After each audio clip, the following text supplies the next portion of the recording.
पारिवारिक जीवन सत्प्रवृत्तियों का साधना क्षेत्र। सुविधा, प्रसन्नता, निश्चिंतता, सुसंस्कारिता जैसी सुखद संभावनाओं का तारतम्य संयुक्त परिवार के साथ जुड़ता है।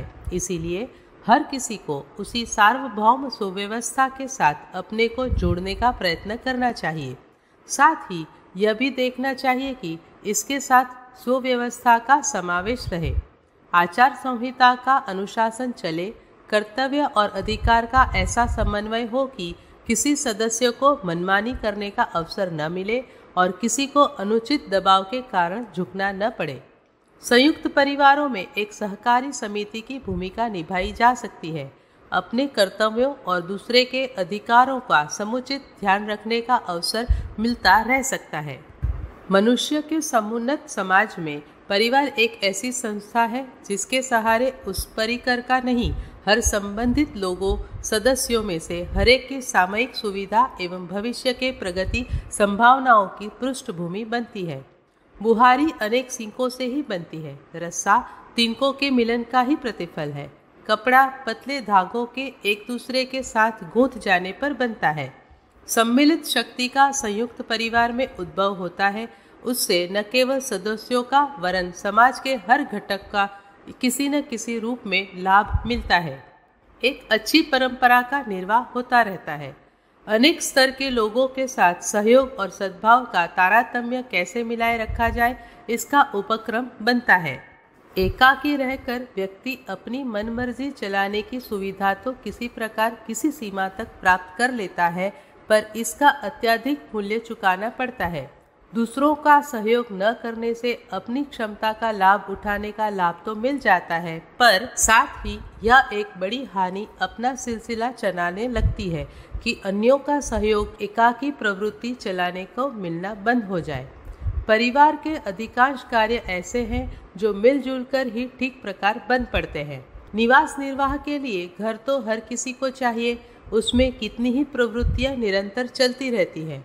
भोजन बनाना, सफाई, कपड़े धोना, अतिथि सत्कार, टूट फूट की मरम्मत, चौकीदारी, हारी बीमारी में सहायता और परिचर्या आदि यह लाभ संयुक्त परिवार में मिल सकते हैं। एकाकी प्रवृत्ति का मनुष्य बाजार से रोटी खरीद कर तो खा सकता है, यौनाचार भी पैसे के बल पर कर सकता है, किंतु गृह व्यवस्था के साथ जुड़ी हुई सुविधाएं प्राप्त करने से वंचित ही बना रहता है। घर छोड़कर जाने पर ताला तोड़कर चोर माल निकाल ले जाए, इसका खतरा सदा ही बना रहता है। फिर असुरक्षा की स्थिति भी तो बनी रहती है। अंधियारे की तरह एकाकी पक्ष डरावना रहता है। उसमें निरस्ता की और अनिश्चितता भी जुड़ पड़ती है। ऐसा जीवन एक प्रकार से भारभूत ही साबित होता है, भले ही किसी को कितनी ही सुविधा साधन उपलब्ध क्यों न हो। संयुक्त परिवार मानवीय प्रगति की आधारशिला सहकारिता का एक ऐसा आधार है जिसका निर्वाह करने में ही भलाई है। अच्छी परंपराओं का निर्वाह उसी के सहारे बन पड़ता है। विवाह की परिपाटी को अब निरस्त नहीं किया जा सकता है। इसके बन जाने पर बच्चे भी होते ही हैं। अभिभावक जब वयोवृद्ध हो जाते हैं तो उनकी सेवा शुश्रूषा भी कृतज्ञता के नाते कर्तव्य ही बन जाती है।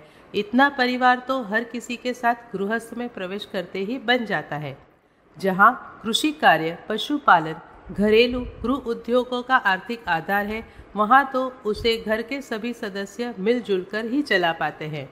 दफ्तर में कमाने और सराय में रहने से जिनका काम चल जाता हो, उनकी बात दूसरी है। इसी प्रकार वे लोग भी अपवाद हो सकते हैं जिन्हें संत परंपरा अपनाकर परिव्राजक की तरह लोक शिक्षण के लिए निरंतर परिभ्रमण करना पड़ता है।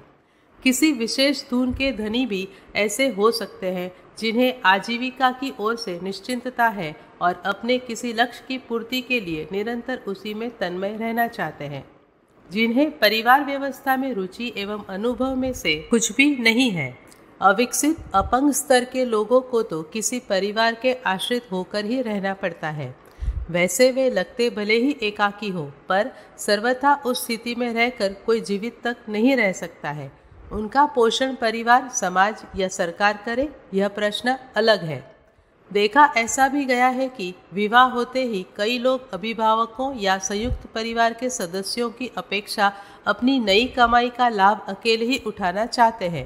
अधिक से अधिक शौक मौज में पत्नी को सम्मिलित रखना चाहते हैं, ऐसों को यह ध्यान रखना चाहिए कि संतान होने पर उनके लिए खर्च तो बहुत करना पड़ेगा, कष्ट भी सहना पड़ेगा और देखभाल की जिम्मेदारियों में भी बंधना पड़ेगा। पर यह स्थिति भी देर तक नहीं रह सकती। समयानुसार आज के नव विकसित को भी वृद्ध होना पड़ेगा। तब वयस्क हुई संतान भी उसी का अनुकरण करेगी जो अपने जनक जननी को करते देखा है। वे भी अपनी रुचि को लेकर अलग हो जाएंगे। वृद्धता की लाचारी आने पर तब उन्हें भी उसी प्रकार निराश्रित होना पड़ेगा जैसा कि उन्होंने अपने समय में स्वयं किया था। यह प्रथा चल पड़ने पर सभी अभिभावकों को वृद्धावस्था, अशक्तता और रुग्णता आदि की स्थिति में वयस्क बच्चों से भी कुछ आशा न रखने का मन बनाना पड़ेगा। यह नहीं हो सकता कि कोई अपने अभिभावकों की तो उपेक्षा करे पर स्वयं यह आशा रखे कि उसकी संतान पितृ ऋण चुकाने के लिए अपनी तत्परता प्रदर्शित करेगी। दोहरी परिपाटी चल नहीं सकती। लेने और देने के बांट अलग अलग प्रकार के नहीं हो सकते। अपनी मान्यताओं, भावनाओं और प्रवृत्तियों को शालीनता के ढांचे में ढालने का अभ्यास परिवार में रहकर ही हो सकता है। आयु से या बुद्धि से बालक स्तर के व्यक्ति हर समूह में कुछ न कुछ बने ही रहते हैं। इनके साथ व्यवहार करने में भी वही रीति नीति अपनाई जाती है जिसके सहारे बालकों के साथ सद्व्यवहार करते बन पड़ता है। बच्चे पग पग पर भूल करते हैं। उनका ज्ञान अनुभव स्वल्प होता है। अनुशासन, पालन और शिष्टाचार बरतने के लायक भी उनका मानस नहीं होता। फिर भी उनके साथ क्षमा, करुणा का आत्मीयता के सहारे बनाए रखना पड़ता है। शिशु पालन करने की जिम्मेदारी जिन पर भी आती है वे इसी रीति नीति को अपनाए रहते हैं। बच्चों की अविकसित स्थिति पर यह खींचते रहा जाए, उन्हें उपेक्षा या प्रताड़ना देते रहा जाए तो बात बनेगी नहीं बल्कि बिगड़ेगी।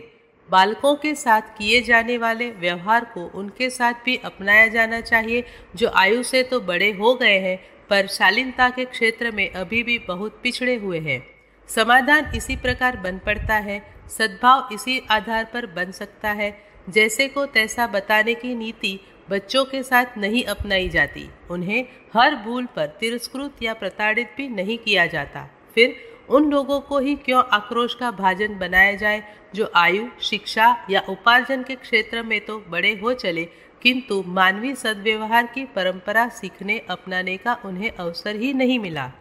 बच्चों के साथ व्यवहार करते समय एक आंख प्यार की, एक आंख सुधार की रखनी पड़ती है। इसी आधार पर उनमें उत्साह बना रहता है और सुधार का उपक्रम चलता रहता है। यदि मात्र प्यार ही करते रहा जाए, उनकी हर भली बुरी इच्छा को पूरा करते रहने का ही प्रयास किया जाए तो निश्चित रूप से बच्चे बिगड़ेंगे और ऐसे आग्रह करने लगेंगे जिन्हें पूरा करने के लिए न्याय, नीति एवं औचित्य को तिलांजलि ही देनी पड़ेगी। स्त्रियां बहुधा कीमती वस्त्राभूषणों के लिए हट करती देखी गई हैं। उनमें से कई को फिजूल खर्ची की आदत होती है। ठाट बाट के प्रदर्शन में घर के हर सदस्य का मन होता है। इसके लिए आवश्यक कार्यों में लगने वाली पूंजी को उड़ा डालने में उन्हें कोई संकोच नहीं होता। कई बार तो यह आग्रह इतना दबाव डालता है कि उसके लिए अनाचार करने या ऋण लेने के लिए बाधित होना पड़े। बच्चों का सही रीति से पालन करने वाले मोहवश ऐसे आग्रहों को मान्यता नहीं देते। प्यार में कमी की जाने का लांछन सहते हुए भी समझदार अभिभावक मात्र वही करते हैं जो उन्हें करना चाहिए। प्यार के नाम पर अनुचित दबाव डालने वाला वस्तुतः व्यामोह ही होता है और उससे अनेक स्तर का अनहित ही होता है। इस तथ्य को ध्यान में रखते हुए हर सद्गृहस्थ को एक आंख प्यार की, एक सुधार की रखनी पड़ती है। सघन आत्मीयता को रखते हुए भी शालीनता का निर्वाह ऐसे ही दृढ़ उपायों से बन पड़ता है। बात घर परिवार तक सीमित नहीं है। लोक व्यवहार में भी इस नीति का कड़ाई के साथ परिपालन किया जाना चाहिए। अतिवाद के दोनों सिरों को पकड़ने की अपेक्षा मध्य मार्ग अपनाने का ही प्रयत्न करना चाहिए। न पक्षपात भरा हुआ दुलार किया जाए और न परायेपन के साथ जुड़ने वाले अपेक्षा भाव से प्रेरित होकर अनीति पर उतरा जाए। यह दोनों अवांछनीयता रोग द्वेष के नाम से जानी जाती है।